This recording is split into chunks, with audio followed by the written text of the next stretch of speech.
Hi guys, this is Shraddha Naik. And this is Meghna. And I'm going to show you a dramatic cat liner, and it's teal green in color. So I hope you're excited. Let's get going.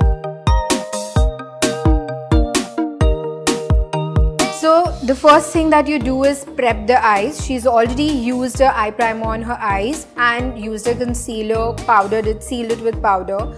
So we are going to start with the gel liner. I'm going to use Ivy Shimmer Ink number 14. This is Bobbi Brown. And I'm comfortable using a liner brush like this. It's MAC 210.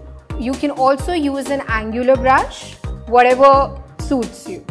It's the Sephora 20. So the most important thing in an eyeliner, a cat eyeliner, is the angle of the eyeliner. So what we are going to do is, we are going to start with the corner of the eyes to the end of the eyebrow. So this is the angle that it has to be there.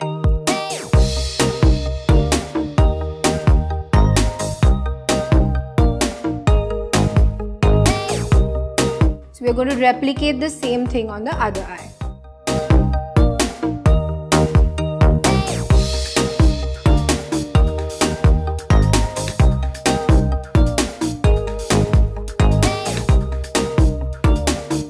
Okay guys, please try this look at home. Also, please don't forget to like, share and subscribe.